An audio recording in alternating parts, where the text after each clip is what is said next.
This program was first broadcast on Canterbury's community access radio station Plains FM 96.9 and was made with the assistance of New Zealand On Air. It's time for Emergence News on Plains FM 96.9, citizen-made radio.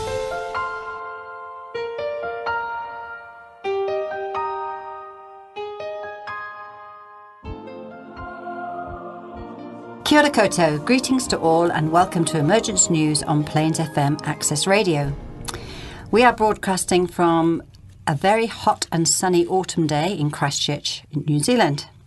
So who are we? Well, we're part of a global group of volunteers sharing a story of a group of enlightened masters of wisdom. Not masters of us, masters of themselves and of the energies and forces, seen and unseen, that make up this world. As masters, they can create any body they choose, travel anywhere in the world instantaneously, manifest miracles and much, much more, just through thought and applying their will. Such superpowers have been hard-won by the long and arduous journey of conquering the lessons we are all learning at this moment on our evolutionary journey. Lessons of humility, compassion for all, honesty in thought and speech, integrity in all actions, and detachment from the emotional storms that can create chaos in all our lives. Having overcome these trials, they have returned to the world to help humanity. Why at this time?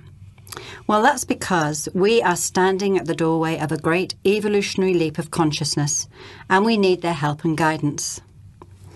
At the head of these older brothers stands Maitreya. He is their leader and our teacher for this coming age, the age of Aquarius, the golden age of Aquarius. He is the expected one of all the religions, but as an educator, he has come for each and every one of us. This truly is an amazing and privileged time to be on earth, and if we feel battered and bewildered by all that is going on in the world, it is because for a new world to emerge, the old has to crumble and fall. The emerging is why we call this program Emergence News.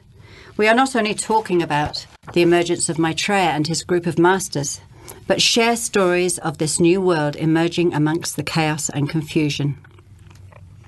Today we're focusing on war. Maitreya tells us that until we recognise ourselves as one family and relegate war as a way to settle disputes or control each other, then we cannot have access to the marvels that are waiting for us. It is our choice how long we prolong the agony of these times. So in the studio today, we've got Peter and John. So why don't you guys tell us a little bit about how you're approaching this subject of war? John, you go first. I seem to be acutely aware of the agonies of our time. I'm not sure I'm going to be able to manage my whole way through this program. There is good news out there, but really we are watching the decline of our civilization, and boy, it's painful and messy. I wish we'd just get over it. But this topic of war, I've dug into it a little bit, and it is endemic in how we think and behave. And Krishnamurti, who was once described as a perfect disciple of Maitreya, addresses that a lot. But I'm going to look at a couple of interesting little snippets taken from the Share International World. Okay, lovely. And Peter? Yes, well, I'm just going to look at something of the psychology of war and the things that we need to do as a group, as humanity. Great, looking forward to it.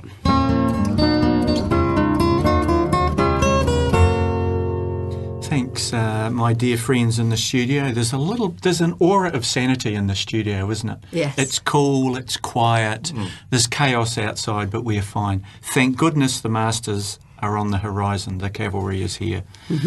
So we're talking about war. I got a little bit of a diversion. Popped up on my news feed yesterday was a Newsweek article printed back at the end of 2018. And it starts with, and this is what caught my attention, the US has spent $6 trillion on wars that have killed 500,000 people since 9/11. So that was 2001. Brown University's Watson Institute for International Public Affairs published its annual Cost of War report. And it's taken into consideration the Pentagon spending, its overseas contingency operations account, which sounds a bit like a slush fund to me, as well as war-related spending by the Department of State, past and obligated spending for war veterans care, interest on the debt incurred to pay for the wars, and the prevention of and response to terrorism by the Department of Homeland Security. So the final count revealed the United States has appropriated and is obligated to spend an estimated $5.9 trillion on the war on terror through to the fiscal year 2019. Indirect war spending and war-related spending and obligations for future spending on post-9/11 war veterans. In sum, high costs in war and war-related spending pose a national security concern because they are unsustainable, the report concluded. The public would be better served by increased transparency and by the development of a comprehensive strategy to end the wars and deal with other urgent national security priorities. So it's got a very interesting timeline on the wars that America's been in and the countries it's been in since 9/11. Mm-hmm. This report found, and I'm just going to sum it up here, this report found that the US military is conducting counter-terror activities in 76 countries, or about 39% of the world's nations, vastly expanding its mission across the globe. In addition, these operations, and excuse my cynicism here, have been accompanied by violations of human rights and civil liberties in the US and abroad. Really? When you wield a big sword, people at home and abroad get hurt. Mm-hmm. I think the discovery of that is quite amazing. They're saying almost 507,000 people have been killed by US actions around the planet. Mm. So, and it's, as I say, lists a fabulous timeline of everything that the US is involved in. And of course, that's only one of the nations on this planet that's committed to war as a political tool, I guess we could say. Mm-hmm. Now, I picked up an article from Share International, The Ending of War by the Master. And this is through Benjamin Cream. And I think this is really timely, as is all the Master's messages to us. When the time comes to count the cost, men will be amazed at and ashamed of the waste of war. More than any other activity of men, war eats greedily into resources and lives. Nothing is spared in the effort to overcome the enemy. Everything is sacrificed to the attaining of victory. Thus has man waged relentless strife against his neighbour, and not always in self-defence. As often as not, war has been used for the expansion of territory, the accumulation of plunder, or most abhorrently, the capture of slaves. The spoils of war is a phrase used lightly to describe the underlying purpose of most wars. Today, we have reached a time when men must take seriously the task of ending war. Men must understand that there is no problem or situation which needs war to solve or cure. This being so, the nations must act together and end forever that destructive aptitude of men. Mm. Should they fail to do so, they threaten the very existence of the race. Peace is no longer an option for men. They have now in their hands the deadliest weapons of all time, which, if used in major war, would desecrate the planet and leave it lifeless for eons of time. Why then court such disaster, such an end? Maitreya, you will be sure, will speak thus on his emergence.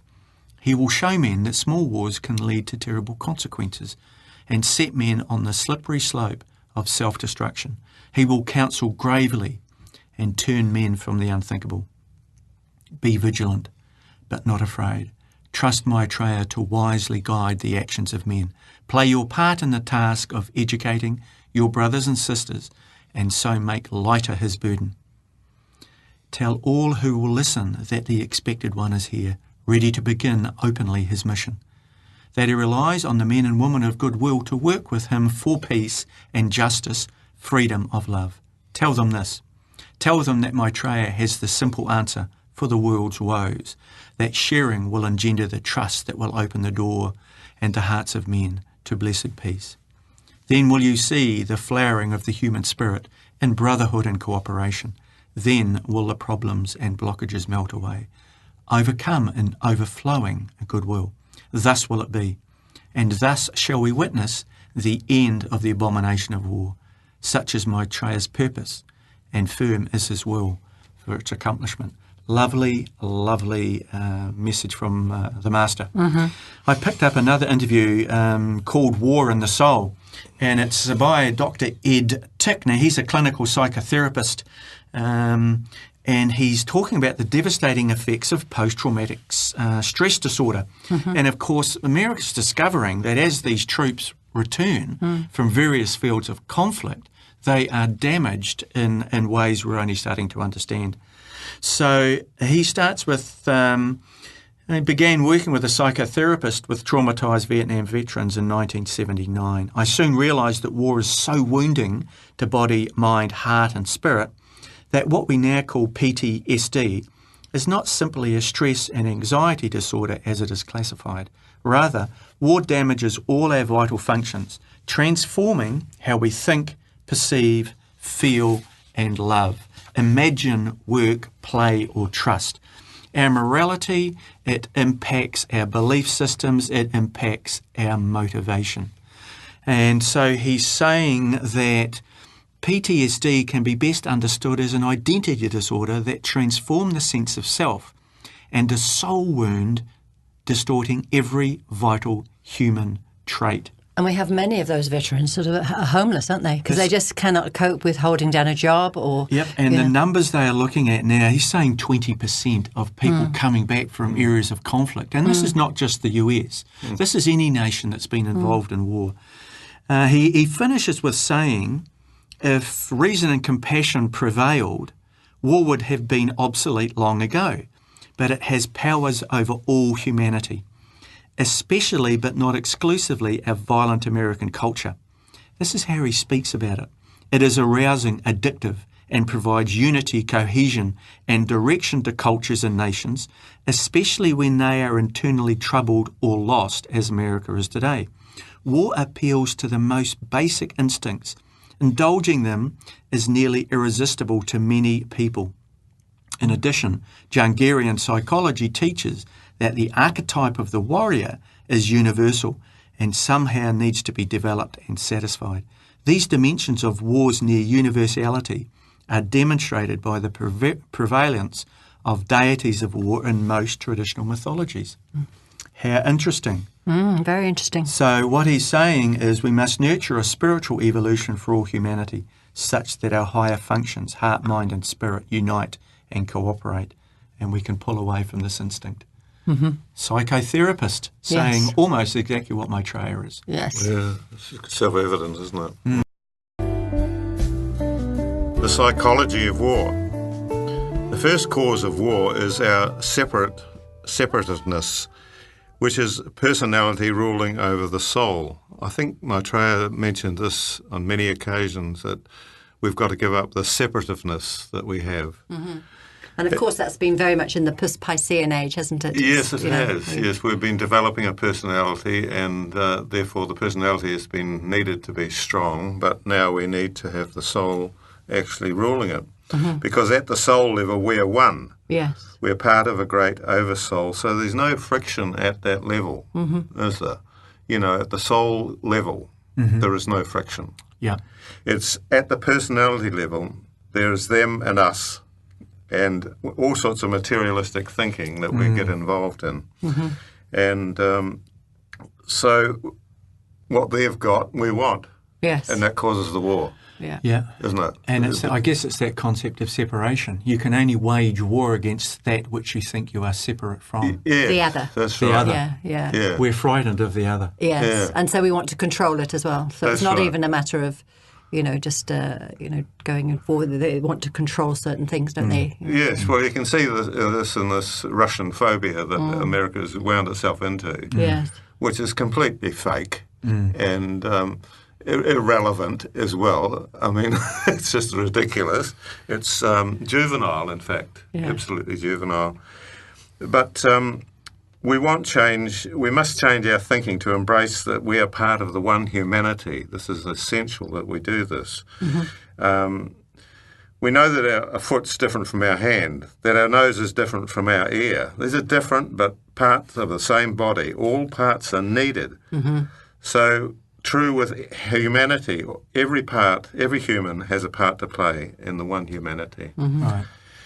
And I found something in the Master's message, as John read one of them, and I found a good one called, it was actually written 14 years ago, and it's just amazing really how relevant it is today. And it's called Aiding the Cause of Peace. And it is frequently the case that in acting for what is seen by them as the good of the world, countries wreak havoc on a world scale. So dense are the fogs of glamour which surround their actions, and this glamour keeps coming up all the time. So illusionary is their thinking that great harm may be done, and much pain and suffering caused for the best of reasons. Thus it is today. In recent times, the USA, under the banner of the war against terrorism, has invaded Afghanistan, Iraq, also Libya, causing thousands of civilian deaths. And as John said, it's over 500,000. Staggering. And great physical damage and to the infrastructure as well. And it's created the ISIS problem. In fact, the arms that they've been using are American and Israeli. In fact, I think the Israels had a hospital set up in the Golan Heights to repair ISIS fighters so they could get back in there and stir it up again. The business of war is incredibly lucrative. And it's all part of the Greater Israel Plan, of course, which was brought out in 1984. So Saddam Hussein is no more, but a terrible legacy of deprivation and suffering, lawlessness and chaos has replaced his baleful regime. Now the attention of the US administration has turned to Syria, Iran and North Korea. They are warned to change or face the wrath and might of the upholders of peace. How ridiculous is that? Absolutely ludicrous. And the champions of liberty. Yes, right. Thus does the American plunge the world into an atmosphere of stress and fear, and thus do they give fruit to epidemics and natural disasters, which in turn serve to increase the fear and stress. And this is the karma of war, the stress that we see in our climate, the stress that nature shows us. What can be done to stabilise this dangerous situation? How can the nations keep America in check? By what means can ordinary people bring their weight to bear? These are large questions and have indeed no simple answers. They require wisdom of an exceptional order and a coordinated approach. Firstly, the world must realise the true nature of the problem. The USA today is led by men responsive to a nefarious energy which prompts their action and puts peace in jeopardy. That's interesting, this nefarious energy. And this was, when you say, quite a few years ago, and so it has still continuing and getting worse, isn't it? It is indeed, yes. It stimulates their glamour for power and an international extent, and it threatens the peace of the world. Of course it does. It has outposts in Israel and in Eastern Europe, Israel being the major focus. This destructive energy derives in diminished potency from that which plunged the world into chaos and during the last century, which was the First and Second World Wars.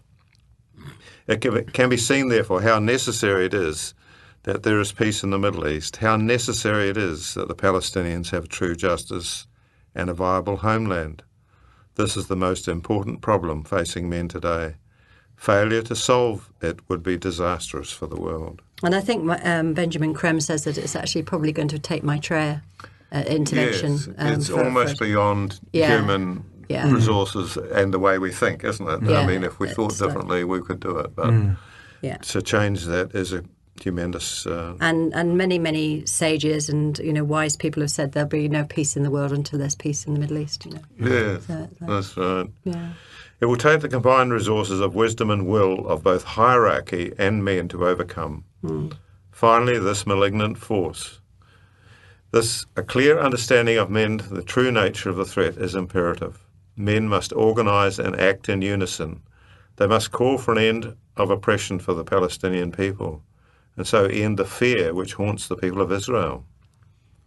The United Nations must bring all possible pressure to bear on both America and Israel, standing up to the superpower and aid the cause of peace. The peoples of the world are already on the march. They must raise their voices and demand that peace be theirs. They are the inheritors of the future and must fashion it in peace. I don't see much protest against war in America. It doesn't seem to be very prolific there. I mean, I'm not saying there isn't, but I wonder if the manifestation we are seeing is this protest around gun laws and shootings at school. It's almost like that could be the start of it. Yeah. Where I read a report recently that said almost 80% of Americans would agree to some form of gun control. Yeah. And we've had high school students marching, demanding that their politicians provide some form of gun control. Maybe that's the start for America. If it stops waging war upon itself, maybe it'll stop waging war against other nations. Yes. Because if they could see that as a karmic reaction to what America as a whole is doing, then they would put more pressure on the powers that be to stop war, wouldn't they? Yeah, and this is Krishnamurti's point that I found so interesting, is that we have this conflicted dialogue within ourselves, and it reflects in our external life. Yes, that's right. So we're at war with ourselves, so therefore we're often at war with others. Yes, that's right. Benjamin Cream's book, The Art of Cooperation, really delves into this concept of relationship. Yes, yes. And it's trust as well, isn't it? We have to trust each other, and there's very little trust in the world. That's right. Yeah. And the Master finishes this message. He says, act without fear, be wise and diligent in your actions, and all will be well. It will be well. I hope so. Yes. This is the Emergence News on Plains FM. For more information, go to shareinternational.org. So as we've already featured two of the Master's messages, I thought I'd end with something a little bit different and positive that's coming out of America. And this is the initiative of Bernie Sanders. And he has created a End the Forever War pledge, which he is getting members of Congress to sign. So he says, what this pledge says, the US has been in a state of continuous, global, open-ended military conflict since 2001. Over 2.5 million troops have fought in this forever war in over a dozen countries, including Afghanistan, Iraq, Syria, Yemen, Jordan, Niger, Somalia, and Thailand. I pledge to the people of the USA and our military community in particular that I will fight to reclaim Congress's constitutional authority to conduct oversight of US foreign policy and independently debate whether to authorize each new use of military force, and act to bring the forever war to a responsible and expedient conclusion. Excellent. That's positive, isn't it? Good news. Yes, good news to end on. All this information can be found on the Share International website, www.share-international.org. Scorpio Books in Christchurch carries the magazine and some books. And also don't forget the podcasts, which are available on the Plains FM website. We welcome your comments, questions and feedback. Please contact us at emergencenews@gmail.com. The opportunity to join our transmission is available Monday and Wednesday evenings and Thursday mornings, which gives us the possibility to do a service meditation in conjunction with Masters.